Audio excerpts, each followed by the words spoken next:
स्वस्ति श्री गणेशाय नमः। हरि ओम।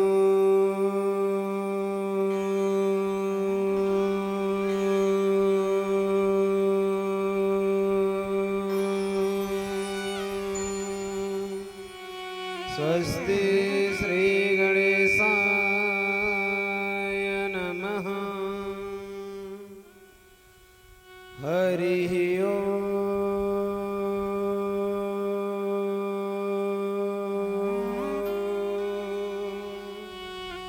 स्वस्ति श्री गणेशाय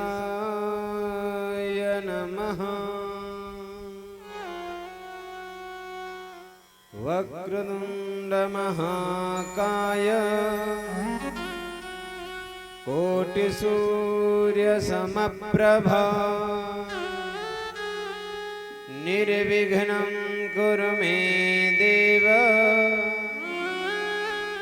सर्वकार्येषु सर्वदा। सर्वमंगलमांगल्ये शिवे सर्वार्थ साधिके शरण्ये त्र्यंबके गौरी नारायणे नमोस्तुते।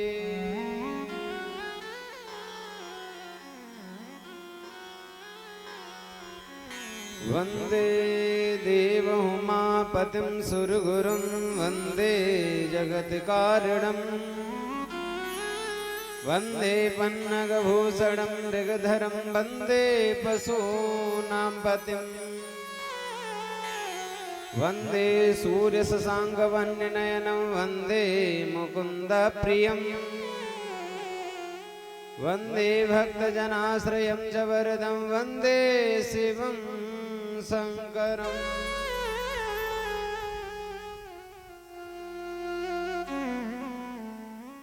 कृष्णं नारायणं वंदे कृष्णं वंदे व्रजप्रियं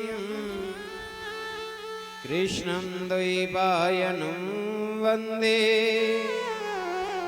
कृष्णं वंदे प्रथासुतम्।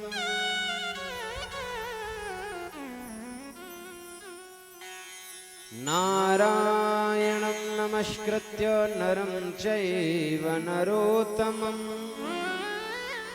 देवीं सरस्वतीं व्यासं ततो जयमुदीरयेत्। ध्येयं सदा परिभवग्नमभीष्टदोहम् तीर्थास्पदं शिवविरञ्चनुतं शरण्यं भृत्यार्तिहं प्रणतपालभवाब्धिपोतं वन्दे महापुरुषते चरणारविन्दम्।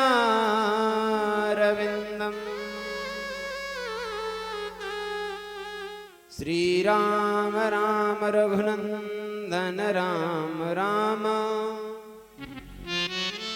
श्रीराम राम भरताग्रज राम राम श्रीराम राम रणकर्कश राम राम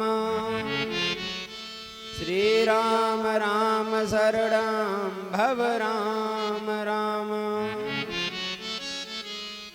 मनोजवं मारुततुल्यवेगं जितेन्द्रियं बुद्धिमतां वरिष्ठं वातात्मजं वानरयूथमोख्यं श्रीरामदूतं शरणं प्रपद्ये। श्रीरामचन्द्रं शरणं प्रपद्ये।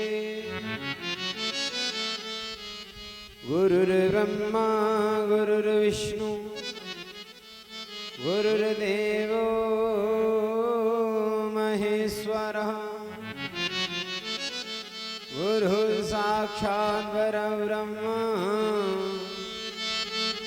तस्मै श्री गुरवे नमः। जय जय श्री राधा रमण, जय जय नवल किशोर, जय गोपी चित चोर प्रभु, जय जय माखन चोर।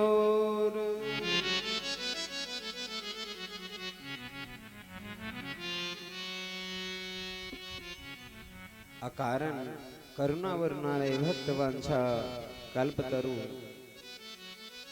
इस मंदिर में प्रांगण प्रत्यक्ष रूप से समस्त देवी देवता की अहेतुकी अनुपायनी अनुकंपा श्री पीतांबरधारी बालकृष्ण लाल की वांगमय प्रतिमूर्ति श्रीमद् भागवत महापुराण, जिसका रस स्वादन करने के लिए आज समस्त श्रोतागण दूर दूर से इस भागवत पांडाल में पधारे हैं। आपका हृदय से अभिनंदन है।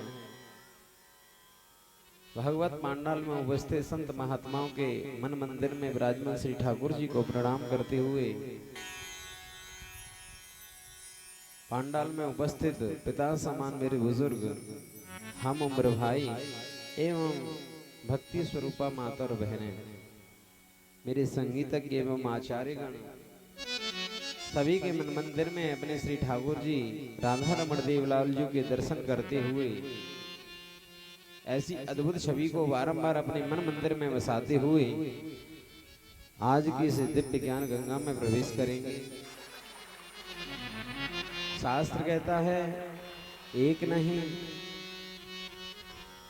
जन्म जन्मांतरों के और कल्प कल्पांतरों के जब पुण्यों का एक साथ उदय होता है तभी हमें ऐसा सत्संग लाभ प्राप्त होता है। श्रीमद् भागवत के महात्मा में लिखा हुआ है, भाग्योदयेन बहुजन्म समर्जितेन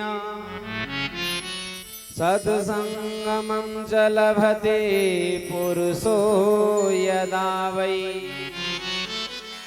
एक नहीं जन्म जन्मांतरों के एवं कल्प कल्पांतरों के जो पुण्यों का प्रादुर्भाव होता है तभी हमें ऐसा सत्संग लाभ प्राप्त होता है। तो आइए आज षष्ठम दिवस की कथा में प्रवेश लेने से पूर्व मन और वाणी को पवित्र करते हुए 2 मिनट भगवान नाम संकीर्तन करेंगे। जय राधे राधे गोविंद गोविंद राधे राधे राधे गोविंद गोविंद राधे। तालियों की सेवा करते हुए राधे राधे गोविंद गोविंद राधे राधे राधे गोविंद गोविंद राधे गोविंद राधे राधे गोपाल राधे गोविंद राधे राधे गोपाल राधे गोविंद राधे राधे गोपाल राधे गोविंद राधे राधे गोपाल राधे। जय राधे राधे गोविंद गोविंद राधे राधे राधे गोविंद गोविंद राधे। हरि बोल।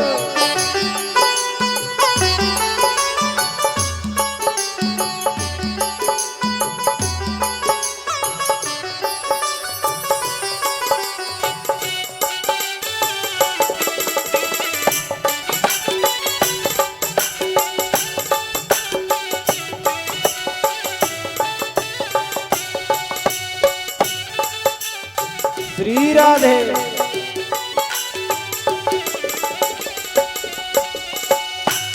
हरि बोल।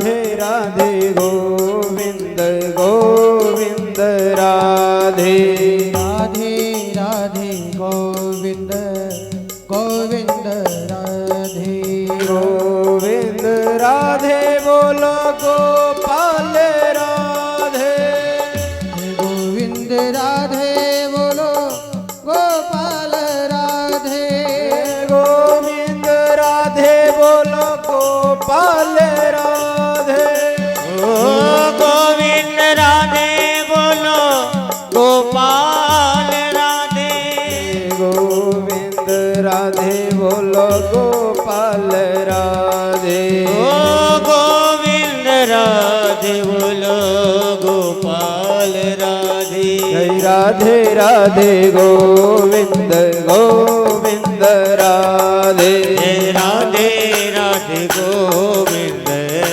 गोविंद राधे हरि बोल भजनिताई गौर हरि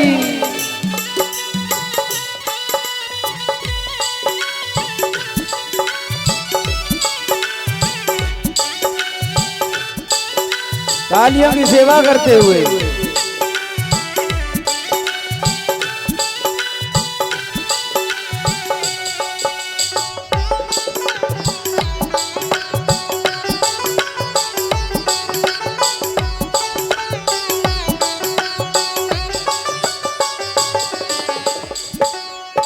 हरि बोल जय राधे राधे गोविंद गोविंद राधे जय राधे राधे गोविंद गोविंद राधे गोविंद राधे बोलो गोपाल राधे गोविंद राधे बोलो गोपाल राधे गोविंद राधे बोलो गोपाल राधे गोविंद राधे बोलो गोपाल राधे गोविंद राधे बोलो गोपाल राधे गोविंद राधे बोलो गोपाल राधे गोविंद राधे बोलो गोपाल राधे गोविंद राधे बोलो गोपाल राधे गोविंद राधे बोलो गोपाल राधे राधे बोलो गोपाल राधे जय राधे राधे गोविंद गोविंद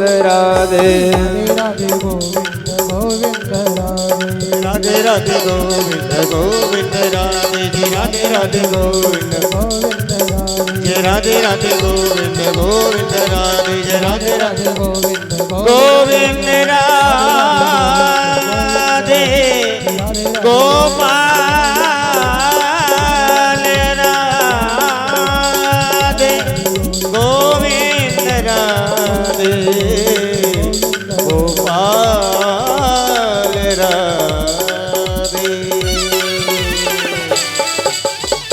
बोलिए सभी ब्रजवासी मिलकर गोवर्धन महाराज का पूजन कर रहे थे। नारद जी महाराज ने देवराज इंद्र को जाकर बताया, बोले प्रभु अब तो आपका ब्रज से पत्तों कट गए हो, ब्रज से आपका पत्ता साफ हो गया। बोले क्यों? बोले आपकी जो वर्ष में एक बार पूजा होती थी अब वह पूजा नहीं हो रही। भैया देखो हम का बीमार है। कृष्ण भगवान गिरिराज जी महाराज की पूजा करा रहे हैं। देवर्षि नारद जाते हैं गिरिराज इंद्र के पास, बोलते हैं महाराज अब की बार तो तुम्हारो ब्रज से पत्तो साफ है गया हो,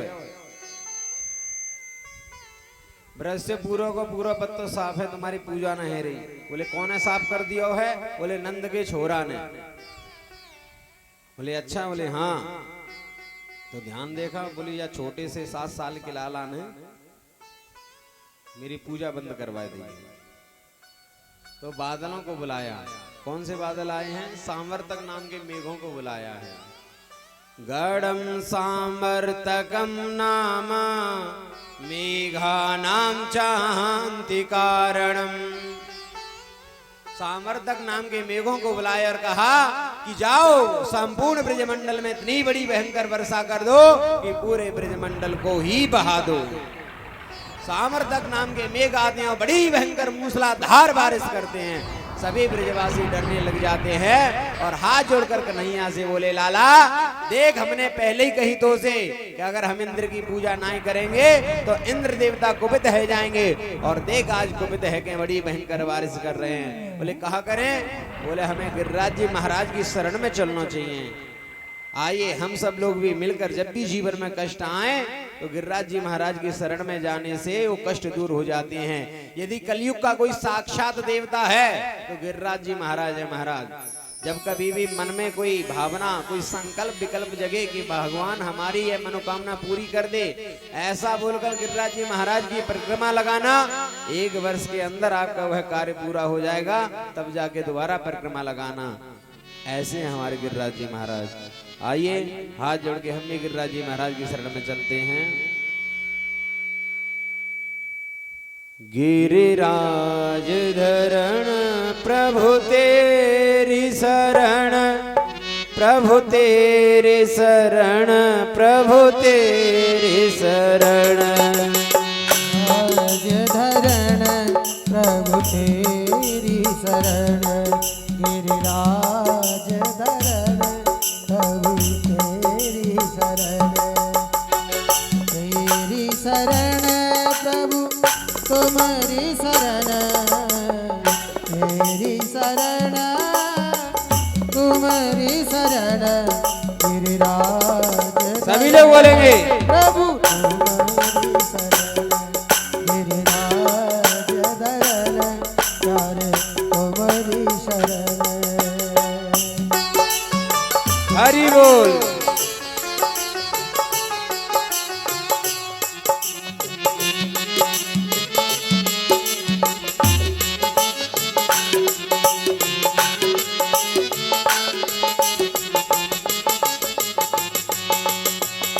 तेरी शरण प्रभु तेरी शरण, प्रभु तेरी शरण, प्रभु तेरी शरण। प्रभु तेरी शरण, प्रभु तेरी शरण, प्रभु तेरी शरण, प्रभु तेरी शरण। गिरिराज धरण प्रभु तेरी शरण, प्रभु तेरी शरण, प्रभु तेरी शरण। ओ गिरिराज धरण प्रभु तेरी शरण, गिरिराज धरण प्रभु तेरी शरण। देवता जो है मेरे कान में आके कह रहे हो है तो मुंह को सब छाता की तरह उठा ले ऊपर, वो आके नीचे सवरे आ जाइयो। बोले लाला तू तो ऐसे कह रहे हो जैसे किलो 2 किलो को हो जाए। बोले प्रयास तो करना चाहिए। जीव को काम कहा है? कर्म करेगो, फल देनो कौन के हाथ में है? गीता में भगवान कह रहे हैं क्या? कर्मण्येवाधिकारस्ते मा फलेषु कदाचन। जीव को अपना कर्म करना चाहिए, फल देने की इच्छा तो मेरे हाथ में, क्या फल देना क्या नहीं देना है पहले से ही अपना सब कुछ सुनिश्चित करके बैठ जाना, ये तो आलसियों का आधार है। जो बिल्कुल बैठ जाते हैं भाग्य के भरोसे, बोले भाग्य में होगा तब मिल जाएगा, नहीं भाग्य में होगा तो नहीं मिलेगा। ये सब आलसी लोगों की कहावतें हैं महाराज। बोले जब परमात्मा ने हमसे कही है तो हमें प्रयास तो करना चाहिए। तो सभी ब्रजवासी ने मिलकर थोड़ा थोड़ा पकड़ा, जैसे ही जोर लगाया तुरंत गिरिराज जी महाराज उठ जाते हैं। बोले गिरिराज भगवान की। 7 साल के कन्हैया ने अपने बाएं हाथ की छोटी वाली उंगली, जब कनिष्ठ का बोले, छोटी उंगली के नाखून पर श्री गिरिराज महाराज को धारण कर रखा है। 7 दिन और 7 रात्रि पर्यंत तक रख रखा था महाराज। 7 साल की कन्हैया। तीसरे दिन सभी ब्रजवासी ने सोचा भैया लाला ने उठाए रखो, हम भी थोड़ी सी मदद करें। तो अपनी अपनी लाठी डंडा लगाए रखे, कौन ने सिर पे मुड़ाचो बांध रखे, अपना सिर लगाए रखो, कौन ने अपना कंधा लगाए रखो। अब बेचारे थक जावे तो आराम कर लें, लाठी लगा लेने, पाँव सीधे कर लें, सीधे सीधे। लेकिन 7 दिन तक कन्हैया लगातार खड़े रहे। मधुमंगल बोलो, चौरे लाला तू बिल्कुल जैसो का तैसो ही खड़ा हुआ है। हम थक जावे तो भैया लाठी लगा लें, डंडा लगा लें, ज्यादा जरूरत पड़े तो नगर पामन्नू सीधे कर ले। तू बिल्कुल जैसो का तैसो ही है भाई, तू भी आराम कर ले। बोले अगर मैं आराम करे भी लग जाऊंगा तो जब पहाड़ को कौन सा देगा। बोले दारी के तो कहते ने यही समझ राखी है कि तेने अकेले ने पकड़ राखो है। बोले हाँ। बोले भैया ऐसी शक्ति तो मैं कहा है। बोले मैं भगवान हूँ। बोले बड़ो आयो भगवान वारो, कौन सा गुण है तेरे अंदर भगवान वारो। तो भगवान कह रहे मैंने पूतना मारी, मैंने बकासुर मारो, मैंने अघासुर मारो। बोले बड़ो आयो पूतना मारे भी वारो, मरी मराई में 10 लठिया हमने दे दी। बोले तो ब्रो उठाऊं उंगली को। बोले हाँ हटा ले। जैसे ही भगवान ने थोड़ी सी उंगली को नीचे किया तो सबकी लठियां चट-पट टूटने लग जाते हैं। तब हाथ जोड़ के बोले लाला शादियो, थोड़ा शादियो, पकड़ियो पकड़ियो। भगवान फिर जो कहते हो पकड़ लेते हैं। धीरे धीरे ब्रजवासी अपने लाठी डंडा लेके साइड में हुए। तब उनको भरोसा हुआ कि भैया हम तो वैसे ही माटी की मधुकरा बने खड़े हुए हैं, पूरा गिरिराज तो या हमारे लाला ने पकड़ रखा है। सबने पकड़ लिया। नंद बाबा, ए नंद बाबा सांची बता, जो छोरा तेरा ही है और को है। भाई बड़े बड़े पहलवान देखे हमने या परिवार में, लेकिन ऐसा पहलवान कोई ना देखो।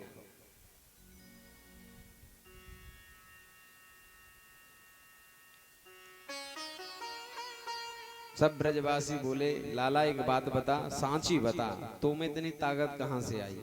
बिल्कुल सांची सांची बात बताइए। भगवान बड़े असमंजस में बोले इनसे जब ये कहता हूं कि मैं भगवान हूं तो मानवे के लिए तैयार ना है। तो भगवान कहते हैं कछु माखन को बलि बड़ियो, कछु गोपन करे सहाय। श्री राधे जो की कृपा से मैंने गिरवर लियो उठाए। आपको बताओ मैं बचपन में चोरी कर करके माखन ज्यादा खावे। बोले हाँ 1 नंबर का चोर तो तू है, या में तो कोई संशय ना है। माखन तो तू हमसे ज्यादा चोरी कर करके खावे हो। बोले हाँ वह माखन की शक्ति मेरे अंदर आ गई है ज्यादा। तू कह रहे हो कि गोपन करी सहाय, हमने तेरी सहायता कैसे कर दी भैया, हम तो माटी के मधुकरा जैसे खड़े हुए हैं। बोले तुम सवरे के सवरे ब्रजवासी मोकू एक निगाह से देख रहे हो ना। बोले हाँ। बोले तुम्हारी आंखन में से सवरी की सवरी शक्ति मेरे शरीर में आ गई है। सोई ब्रजवासी भोले वाले कहवे लगे। बोले तभी तो हम कहें कि हम कमजोर से कैसे रह रहे हैं।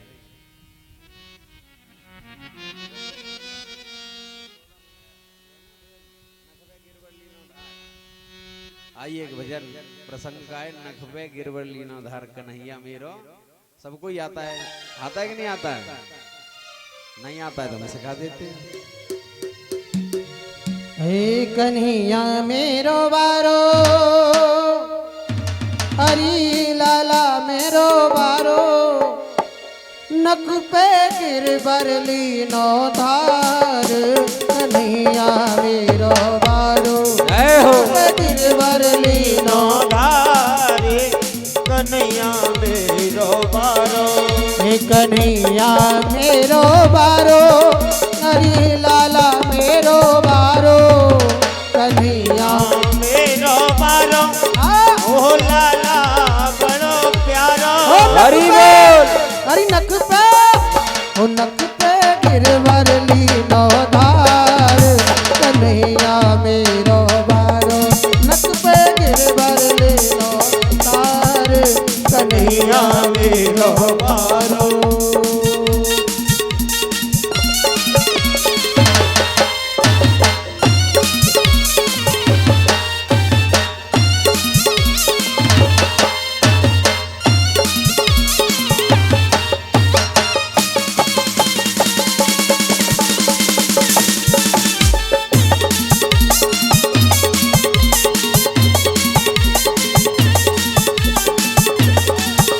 यो कहे यशोदा मैया नट चोर लगा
लाला की नरम कलैया कहीं मुरक न जाए अखी भैया। ओ लाला की नरम कलैया कहीं मुड़ ना जाए कि भैया। ओ लाला की नरम कलैया कहीं मुरक न जाए अखी भैया। ओ लाला की नरम कलैया कहीं मुरक न जाए जकी भैया। ओ कैसे अरे कैसे वो कैसे झेले इतनो भार कन्हैया मेरो बारो। नक पे गिरवरली नो धारे कन्हैया मेरो बारो। हे कन्हैया मेरो बारो अरे लाला मेरो बारो। कन्हैया मेरो बारो हरि लाला मेरो बारो। अरे नक पे गिरवर लीनो धार कन्हैया मेरो बारो। गिरवरली नो धारे कन्हैया मेरो बारो। गिरवर लीनो धार कन्हैया मेरो बारो। नक पे गिरवरली नो धारे कन्हैया मेरो बारो। नक पे गिरवर लीनो धार कन्हैया मेरो बारो। जरूर चलिए, बोले हमें भी दर्शन लाभ हो जाएगा। तो यज्ञ पत्नियां जा रही हैं, लंबा सा घूंघट डाल लिया है।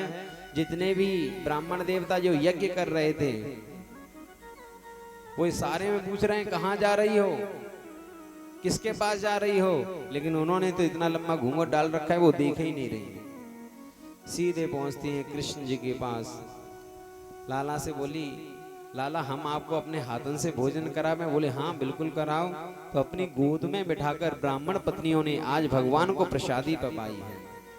देखिए कितने बड़े भाव की बात है। उनके पति ब्राह्मण कितने बड़े बड़े यज्ञ कर रहे हैं प्रभु को पाने के लिए, लेकिन प्रभु नहीं मिले। प्रभु कहाँ मिले? प्रभु भाव से मिले। इसीलिए प्रभु कहते हैं कि किसके अंदर कैसा भाव है। प्रभु कभी आपकी बाह्य काया को नहीं देखता कि बाहर की काया आपकी कितनी सुंदर है कितनी नहीं सुंदर है। प्रभु तो ये देखे कि आपको भाव कितना सुंदर है, आपको हृदय कितना सुंदर है। बड़े बड़े वेदों में निष्णात, बड़े बड़े वेद और यज्ञ के जानकार ब्राह्मण देवता बैठे रहे, लेकिन प्रभु का दर्शन नहीं हुआ। और यज्ञ पत्नियां घर में बैठी रही, उनको प्रभु का दर्शन हो गया। क्यों? क्योंकि इनके अंदर भाव है। और भगवान कहते हैं भाव का भूखा हूं मैं, भाव ही बस सार है। भाव से जो भजता है भव से बेड़ा पार है।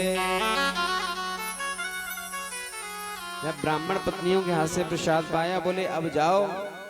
बोले अब नहीं जाएंगे, हमारे पति हमारी बहुत पिटाई लगाएंगे क्योंकि हम जो है बिना पूछे चले आए। बोले तुम जाओ, तो जिसने मेरा दर्शन कर लिया वो सबके लिए पूजनीय हो जाता है। जैसे ब्राह्मण पत्नियां जाती हैं तो ब्राह्मण देवता चरणों में लेट जाते। बोले हमसे गलती हो गई, अपराध हो गए, हम तो यहाँ वेदों के मंत्र चिल्लाते रहे, बड़े बड़े सूक्त पढ़ते रहे, तब भी हमें प्रभु का साक्षात्कार नहीं हुआ। हे देवियों, आपको गुरु मनाने का मन करता है, आप धन्य हैं। माताओं का स्वभाव भी कुछ ऐसा रहता है, कोई घर पे आ जावे तो इनका मन हमेशा ये करता है कि घर से जो भी हमारे घर पे आया हुआ है कुछ ना कुछ खा के जाए, भूखा लौट कर नहीं जाना चाहिए। ये प्रत्येक माता का जो हृदय से जो स्वभाव ये होता है, इसमें कोई रिश्ते नाते वाला कोई आ जाए तो उसके लिए तो चाहे कितनी भी परेशानी हो, चाहे बुखारी क्या ना हो, फिर भी खड़ी होकर जलपान इत्यादि की पूछती है। तो प्यारे भक्तों, कभी भी भगवान आपकी बाह्य सौंदर्यता, बाह्य उपलब्धता, कुछ चीजों को नहीं देखता। आप भगवान देखता है उसके अंदर भाव कितना है। कुछ लोग आते हैं भागवत कथाओं में, बोले भागवत कथा में केले चढ़ाने हैं महाराज, प्रसाद चढ़ाने हैं। तो ठेले वाले से पूछे कि कितने रुपए किलो हैं? बोले 40 रुपए किलो। बोले ये वाले ये 20 रुपए किलो। अरे इसको 15 लगाओ, फिर उनको लेकर जाएंगे। जब कोई दान करने की वस्तु आती है ना, दान करने की बात आती है, बोले कपड़े देने, बोले किसको देने, बोले पंडित जी को कपड़े देने हैं। तो जाके दुकानदार को बोलेगा जो कपड़े की दुकान वाला है, बोले एक धोती दिखाओ, एक कुर्ता कपड़ा दिखाओ। वो भी पूछेगा काय के लिए चाहिए, बोले पंडित जी को देना है दान में। तो वो भी दान के हिसाब से अलग निकाल देगा। दुकानों पे जाओ, बोले धोती चाहिए कितनी ज्यादा, बोले काय के लिए, बोले भात की धोती। तो भात की धोती को गट्ठा होगा वहां पे 150-100 रुपया वाली।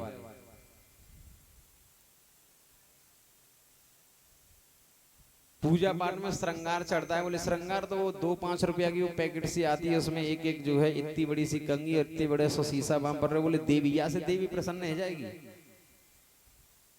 अरे भैया क्यों ठगियाई करते हो, क्यों धोखा करते हो? फिर जब धोखा करेंगे तो फिर भगवान भी देखेगा कि क्या लेकर आए हो, क्या लेकर नहीं आए हो। ये कभी नहीं कहते, ये कभी नहीं कहा जाता, भगवान कभी ये नहीं कहता कि आप अपना सारे कामों को छोड़ो, सब कुछ मुझे ही लाके दो। भगवान ने तो नियम बनाया है कि भैया जितना भी आप कमाई करते हैं, जितना भी आप कमाते हैं, उसका 10वां जो भाग होता है ईमानदारी से वह हमें प्रभु कार्यों में, सत्कार्यों में लगाना चाहिए। अरे क्यों दिखावा करते हो, क्यों बहुत ज्यादा चीज देते हो, क्यों 10 किलो कोई सामान लेकर आते हो? अरे कोई 1 किलो लेकर आओ, लेकिन ऐसा तो लेकर आओ कि आपको चढ़ाते समय हृदय से प्रसन्नता हो और जिसे आप दे रहे हैं उसको लेते समय बड़ी प्रसन्नता हो। तो वो तो गुण करेगा, वो तो आपके लिए कल्याण करेगा। लेकिन देने के लिए महाराज वही लेके आएंगे, वो टेरी कोट का कपड़ा, टेरी कोट की धोती। बोले किसके लिए चाहिए? पंडित जी के लिए चाहिए। और बड़ी शान से आके पंडित जी को ऐसे उड़ाएंगे ऊपर आके। हाँ हाँ महाराज पंडित जी ने पूरे ढक दिए।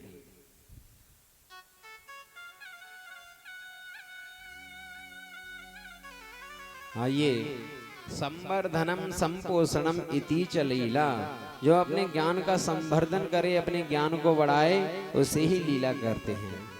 आइए रास में प्रवेश करें।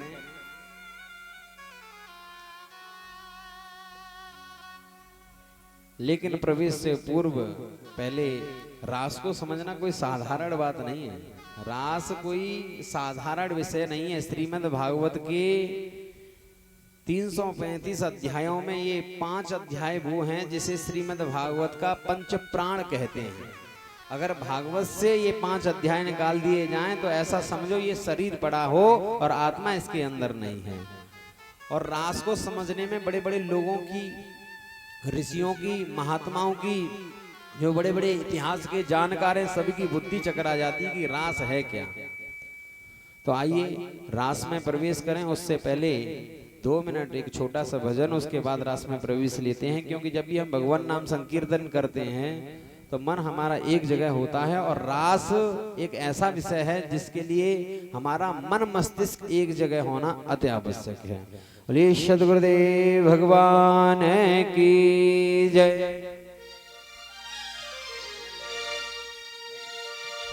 हो मन चल वृंदावन धाम, रटेंगे राधे राधे नाम, मिलेंगे कुंज बिहारी, ओढ़ के कामरधारी।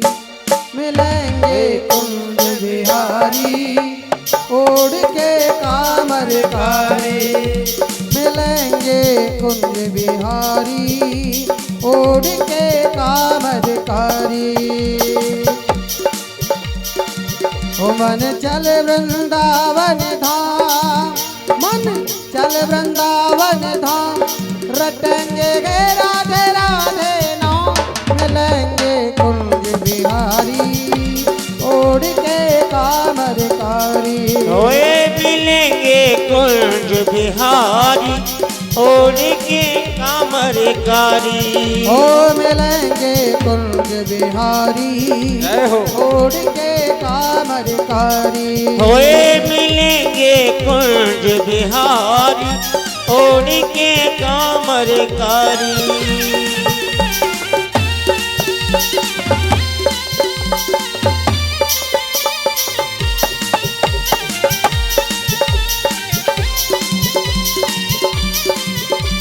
हरि बोल।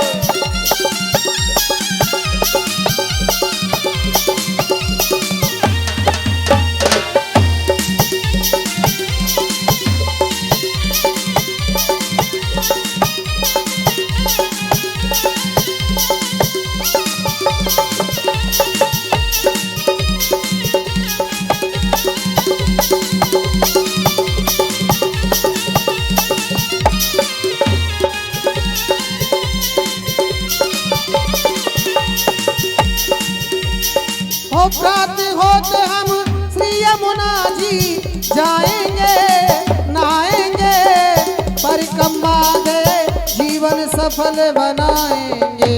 ओ परिक्रमा दे जीवन सफल बनाएंगे, परिक्रमा दे जीवन सफल बनाएंगे। ओ प्रातः होते हम श्री यमुना जी नहाएंगे नहाएंगे परिक्रमा दे जीवन सफल बनाएंगे। ओ परिक्रमा दे जीवन सफल बनाएंगे, परिक्रमा दे जीवन सफल बनाएंगे। तेरे बन जाए ओ तेरे बन जाए बिगड़े काम, ओ, तेरे बन जाए बिगड़े काम रटेंगे राधा राधा नाम मिलेंगे कुंज बिहारी ओढ़ के कामरकारी।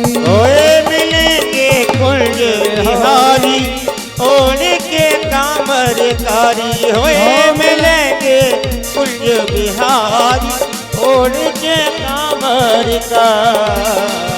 मन चल वृंदावन धाम, ओ, मन चल वृंदावन धाम रटेंगे राधा राधा नाम मिलेंगे कुंज बिहारी ओढ़ के कामरकारी। होए मिलेंगे कुंज बिहारी ओढ़ के कामरकारी।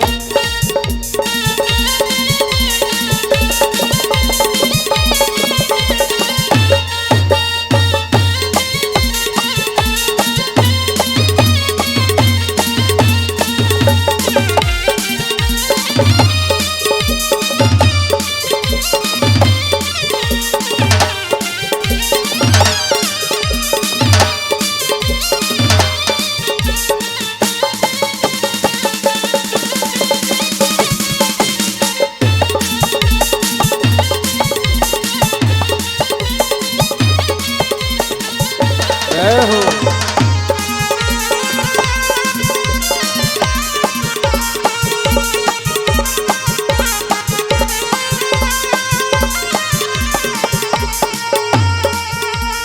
ओ दूर दूर से नर नारी यहाँ आते हैं अक्षय तीज को दरस चरण के पाते हैं। ओ तीज के करण दर्श के पाते हैं, अक्षय तीज को दरस चरण के पाते हैं।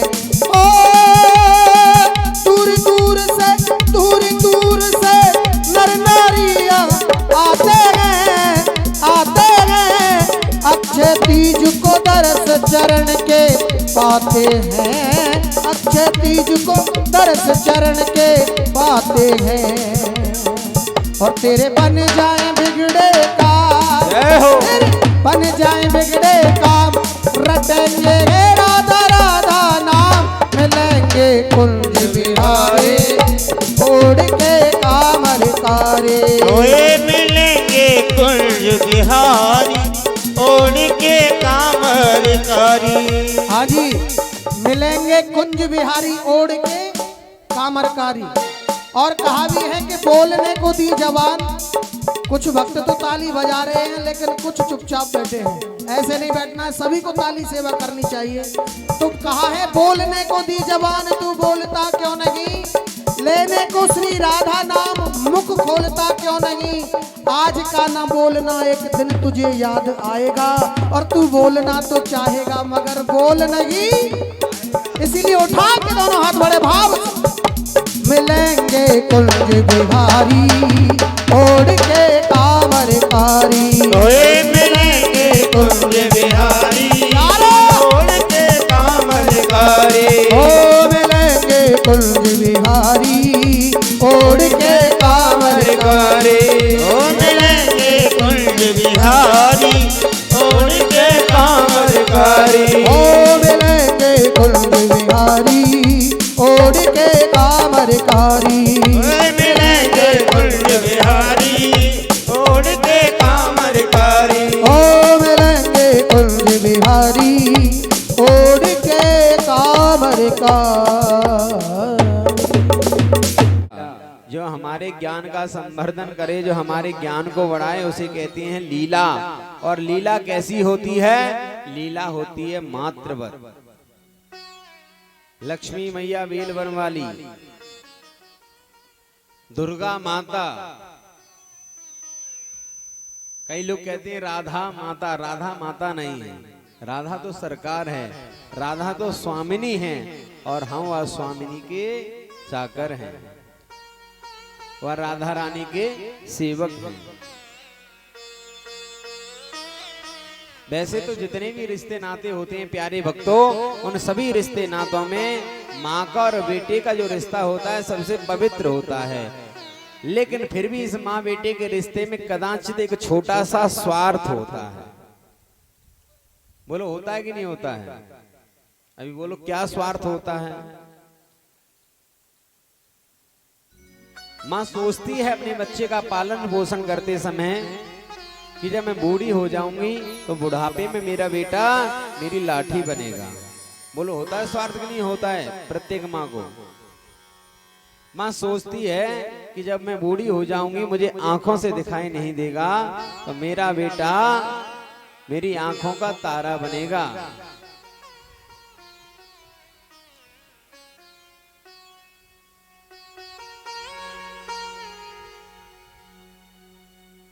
जितने भी रिश्ते नाते होते हैं उन सब में पवित्र होता है माँ का और बेटे का रिश्ता। लेकिन कदाचित उसमें एक छोटा सा स्वार्थ ये होता है। पुत्र भी महाराज बड़े विचित्र होते हैं। एक कोई पुत्र था, अपनी माँ से लड़ गया, बोले बता तू मेरी काहे की माता है? माँ ने कहा कि मैंने तुझे अपना दूध पिलाया है। बोले दूध तो मुझे गाय भी पिलाती है, तो गाय भी मेरी माता है। गाय का दूध आता है 40 रुपए लीटर, 50 रुपए लीटर, तू माँ है तेरा आएगा 500 1000 रुपए लीटर। आज तू हिसाब कर ले, तूने मुझे कितने समय तक दूध पिलाया? 1 साल, 2 साल, 3 साल, ले 20-25 लाख रुपए दे दिए। बोले आज से ना तू मेरी माता है ना मैं तेरा बेटा हूं। ऐसे भी कुछ दुर्बुद्धि होते हैं। मात कहे मेरा पूत सपूत है, बहनी कहे मेरा सुंदर भैया, तात कहे हैं मेरा कुल दीपक, लोक लाज को अधिक बढ़ैया। पत्नी कहे है मेरो प्राणपति, इनकी जाके लेऊं बलैया। कभी गंग कहत सुन साह अकबर, जिनकी गांठ सफेद रुपैया। ये रिश्ते नाते कब तक हैं? ये रिश्ते नाते तभी तक हैं जब तक माल होता है जेब में। जैसे ही माल निकला जेब से, समझ लो साहब रिश्ते नाते दूर हो जाते हैं। जब तक पैसा पास है तब तक संग हजार। जब पैसा हो ना किसी के पास महाराज, 50 यार दोस्त बन जाते हैं। रिश्तेदार कहते हैं हाँ वो छोरा तो अपना ही है, वो लड़का तो अपना ही है, सगा रिश्ता है हमारा तो उससे। पूरे गांव का, पूरे परिवार का, सबका चहेता बन जाता है। कौन? जिसके पास पैसा होता है। जब तक पैसा पास है तब तक संग हजार, और पैसा निकला गांठ से झट देते हैं मार। जैसे ही पैसा जेब से निकला महाराज, फिर कोई रिश्ते नाते नहीं रह जाते। फिर तो हाँ जी ठीक है, जो भी है बढ़िया है। जब बुरा समय आता है जीवन में महाराज, तो सब रिश्ते नातों को पहले ही दूर कर देता है, सब दूर पहले ही हट जाते हैं। जब दिन गर्दिश के आते हैं हर शख्स बुराई देता है, हम दर्द नहीं कोई अपना जग में दिखाई देता है।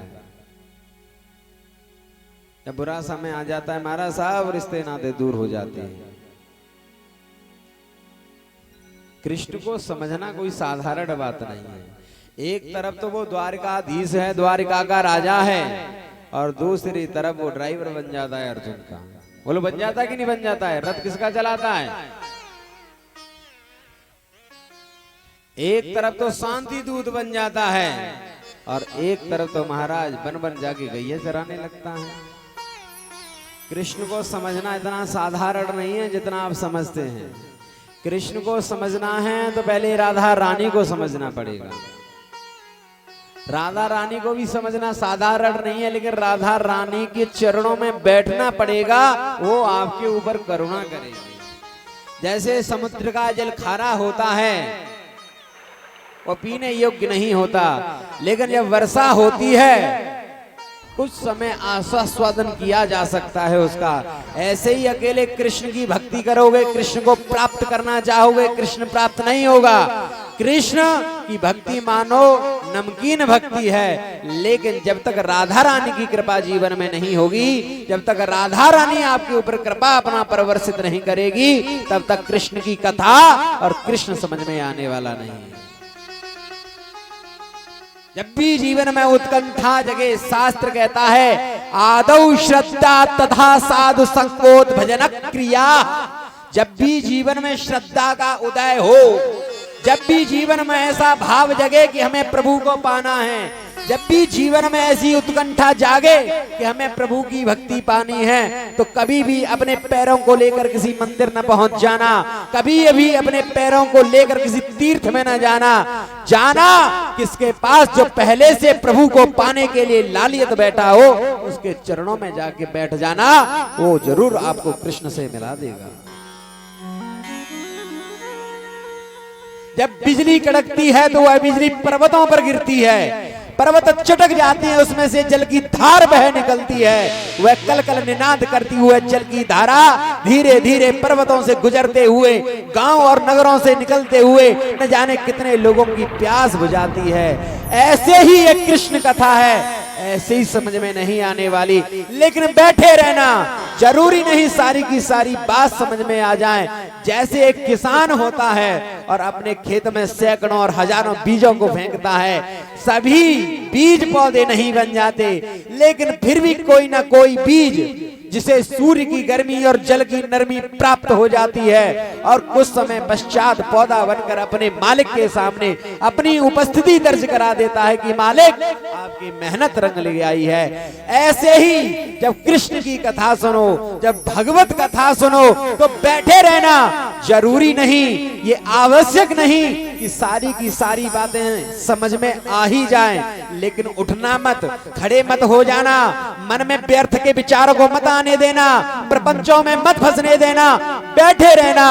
जो भी इस गद्दी पर बैठकर आपको कथा सुनाएगा, वो शब्दों की इतनी बौछार करेगा, इतने शब्द डालेगा आपके ऊपर, जरूरी नहीं कि सभी शब्द समझ में आ जाएं, लेकिन उनमें से कोई ना कोई एकाध ऐसा शब्द जो आपके कानों के माध्यम से हृदय की भूमि में उतर जाएगा, फिर आपको जाने की आवश्यकता नहीं है, फिर कृष्ण आपको यहीं प्राप्त होगा। आदौ श्रद्धा तथा साधु संकोच भजन क्रिया। लोग ये चाहते हैं भक्ति फ्री फोकट की चीज है, भक्ति फ्री में मिल जाती है, भक्ति फ्री फोकट की चीज नहीं है। संसार में कोई वस्तु फ्री में प्राप्त नहीं होती, तो भक्ति कैसे फ्री में प्राप्त हो जाएगी। भक्ति के लिए भी आपको मूल्य देना पड़ेगा, और भक्ति का मूल्य क्या है? भक्ति का मूल्य है लौल्यता। यू हैव टू पे, आपको शुल्क चुकाना पड़ेगा, और शुल्क क्या है? शुल्क है आपकी लौल्यता, आपकी उत्कंठा। लेकिन कभी भी उत्कंठा जगे तो भक्त के अंदर दर्प नहीं आना चाहिए। दर्प होना अच्छी बात नहीं है।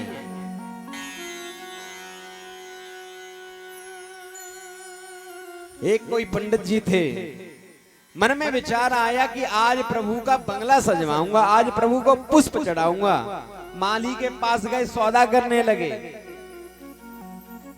ये नाथ द्वारा की बात चल रही है।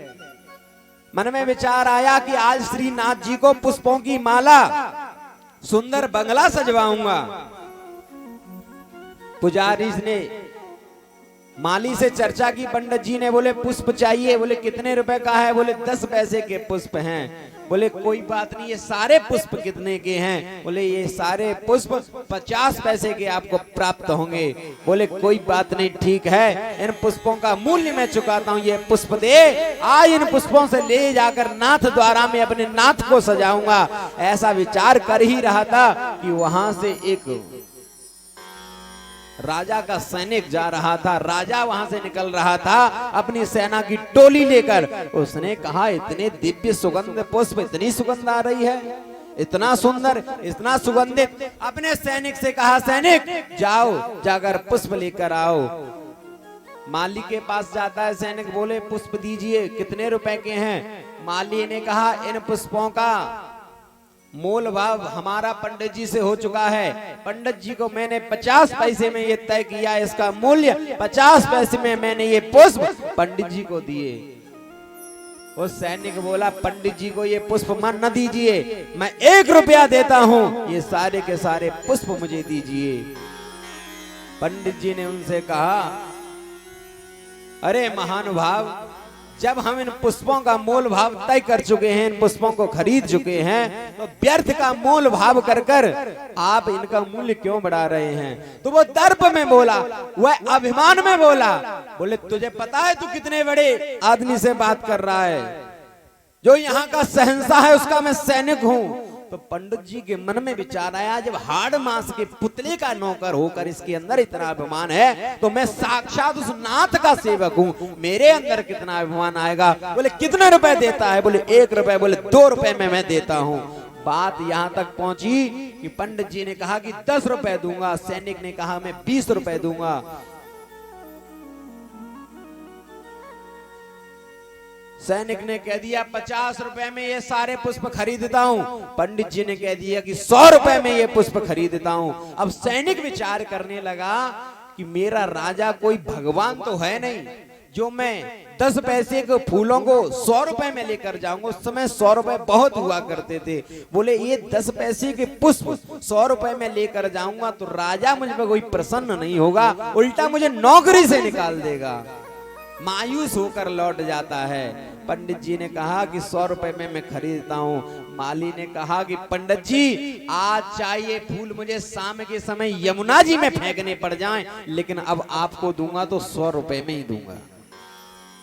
पंडित जी ने भी कह दिया कोई बात नहीं, अगर हमने तुझसे कहा कि 100 रुपए में खरीदेंगे तो 100 में ही खरीदेंगे। ले बयाने के रूप में जेब से 1 रुपया निकाला, ये बयाने के रूप में रख ले, अभी मैं जाकर पैसों का इंतजाम कर कर आता हूँ। घर आते हैं पंडित जी, घर में जितने जवाहरात थे सब बेच दिए, अपना घर बेच दिया, आप तो जो कुर्ता पहना हुआ था वो कुर्ता भी बेच दिया। तब जाकर हाथ में 100 रुपए आते हैं और 100 रुपए जाकर जैसे ही माली को दिए, माली ने पुष्प दिए, सुंदर फूलों की माला बनाई, सिर पर गठरी रखी और नाथ द्वारा में आए, सुंदर श्रृंगार किया और जैसे ही वह माला पुजारी को दी, ये माला मेरी तरफ से आप नाथ जी को पहनाइए। जैसे ही पुजारी जी ने वो माला पहनाई तो नाथ का सिर झुक जाता है।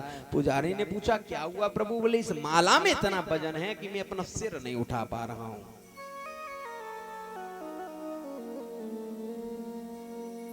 पुजारी ने पंडित जी को बुलाया, माला उतरवाई और अपने कुछ संपन्न शिष्यों से कहा कि भैया इसको सारा सामान वापस दिलवाओ, पंडित जी को जो घर वगैरह इसने बेच दिया है प्रभु के लिए सब कुछ दिलवाओ। कहने का तात्पर्य है जीव के अंदर दर्प नहीं होना चाहिए, दर्प भी अच्छी बात नहीं होती है। भगवान तो देखते हैं एक टांग पर खड़े हैं, टेढ़े टेढ़े हाथ में बंसी लगाए हुए हैं। अर्जुन ने कहा क्यों खड़े रहते हो, किसका इंतजार देखते रहते हो? बोले देखते रहता हूँ, इस भरी भीड़ में कोई तो मेरा अपना होगा। अरे मेरे दरवाजे पे लोग चले आते हैं महाराज, लोगों को व्यर्थ का दिखावा करते हुए चले आते हैं महाराज, बड़े बड़े पुष्प और हारों की माला लेकर आते हैं। मैं बड़ा प्रसन्न होता हूँ महाराज, कितना बड़ा हार लेकर आ रहा है। 2 रुपए का फूल लेकर आते हैं और महाराज 2 करोड़ की कामना उसमें होती है। ऐसे 2-4 फूल मेरे बैकुंठ में आ गए तो महाराज मेरा तो बैकुंठ ही नीलाम हो जाएगा। ये भरी भीड़ में चले आते हैं, सब के सब मांगने के लिए आते हैं, कोई यहाँ पर मेरे दर्शन के लिए नहीं आता। मैं इंतजार देखता हूँ इस भरी भीड़ में कोई तो कहे। सब लोग आते कहते हैं प्रभु मेरा है, प्रभु मेरा है। बहुत छोटी बात, बड़ी बात क्या होती है? जिन्हें राम जानत कर मोरे, जिन्हें भगवान अपना करके मान ले, सबसे बड़ी बात वो है। प्रभु को पाना है तो गोपियों जैसी उत्कंठा आपको अपने मन में जगानी पड़ेगी। जब गोपियां कृष्ण को बुलाती है तो गोपी गीत का अंतिम श्लोक कहता है यत्ते सुजात चरणाम्बुरुस्तनेषु भीतासनैः प्रियददे कर्कशेषु।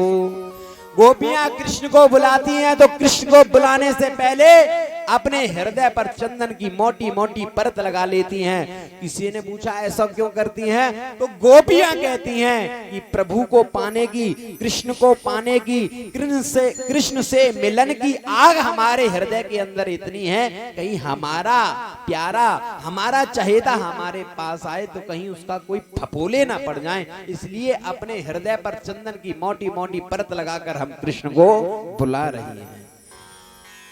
रास हम समझते हैं, रास क्या होगा, लोग कल्पना करते हैं, आंखें बंद करते हैं, एक पुरुष होगा, सैकड़ों स्त्रियां होंगी, एक पुरुष के चारों तरफ बहुत सारी स्त्रियां नृत्य कर रही होंगी, ये रास है? नहीं, ये बहुत छोटी बात है।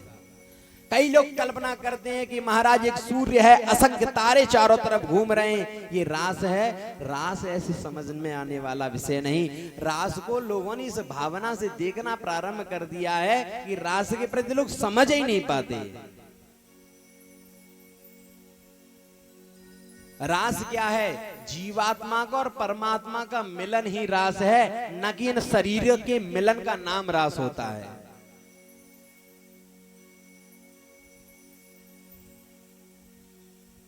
श्री सुक उवाच, श्री सुखदेव जी कहते हैं, पहले है सुक उवाच, वह श्री सुक उवाच, यानी सुखदेव जी के अंदर श्री राधिका रानी ने प्रवेश करके रास का वर्णन किया है। शरद रात्रि की पूर्णिमा के दिन, पूर्णिमा की रात्रि को भगवान ने बंसी बजाई। भगवान पिता रात्रि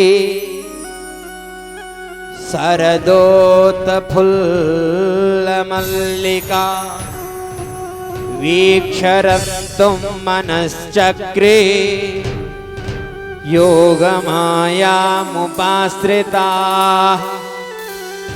ये रात्रि भगवान के रास में जो भी वस्तु आई है, भगवान के रास में जो भी सम्मिलित हुआ है, वो कोई साधारण नहीं है। भगवान अपिता रात्रि, जो रात्रि है वो साधारण नहीं है। वो रात्रि कैसी रात्रि है? जैसी ब्रह्मा जी की रात्रि होती है। ब्रह्मा जी की रात्रि क्यों बताई? क्योंकि ब्रह्मा जी की रात्रि से बढ़कर बताने के लिए कुछ मिला नहीं। जैसे कोई कहे महाराज आप तो सुंदर हैं, कैसे? जैसे चंद्रमा जैसे। चंद्रमा क्यों बताया? क्योंकि चंद्रमा से ज्यादा बेहतर बताने के लिए कुछ मिला नहीं। अरे आपकी अंगूठी तो ऐसे चमकती है जैसे कि हीरा। हीरा क्यों कहा? क्योंकि हीरे से ज्यादा बेहतर बताने के लिए कुछ मिला नहीं। यहाँ पर अतिशयोक्ति अलंकार का प्रयोग हो रहा है। अतिशयोक्ति अलंकार का प्रयोग बताया। भगवान पिता रात्रि शरदोत फुल्ल मल्लिका। अभी देखिए मल्लिका के पुष्प कौन सी ऋतु में निकलते हैं? वसंत ऋतु में। लेकिन यहाँ तो विशिष्ट है, शरद ऋतु में मल्लिका के पुष्प निकल रहे हैं। शरदोत फुल्ल मल्लिका वीक्षरन्तुं मनश्चक्रे योग माया मुपाश्रिता। अभी तक संसार की जो वागडोर है वो ब्रह्मा जी के हाथ में है, लेकिन अब योग माया आई है। बोले अब महारास हो रहा है, अब ब्रह्मा जी तुम्हारे बस की बात नहीं, अब ये पूरी डोर मेरे हाथ में दीजिए। अब योग माया के हाथ में है। और भगवान ने सुंदर बंसी बजाई। और ये बंसी सभी को सुनाई नहीं दी, उन्हीं गोपियों को सुनाई दी है जिनको भगवान ने पहले आश्वासन दिया है। भगवान ने वचन दिया है कि आपको मिलूंगा, जरूर मिलूंगा। ये कौन है? ये स्वयं सिद्धा, मुनि सिद्धा, श्रुति रूपा, ये नाना प्रकार के मंत्र, जो उपासना कांड के मंत्र हैं, वह सभी के सभी मंत्र भगवान की गोपी बनकर पधारे हैं। जब भगवान श्री राम का विवाह जब हो रहा था तो ऐसा सुंदर दृश्य था महाराज।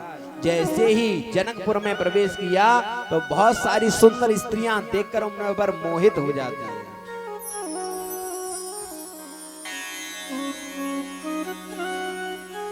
जब भगवान की जब बारात निकल रही थी तो जितने भी जनकपुर की जो नारियां हैं देख देख कर प्रफुल्लित हो रही हैं।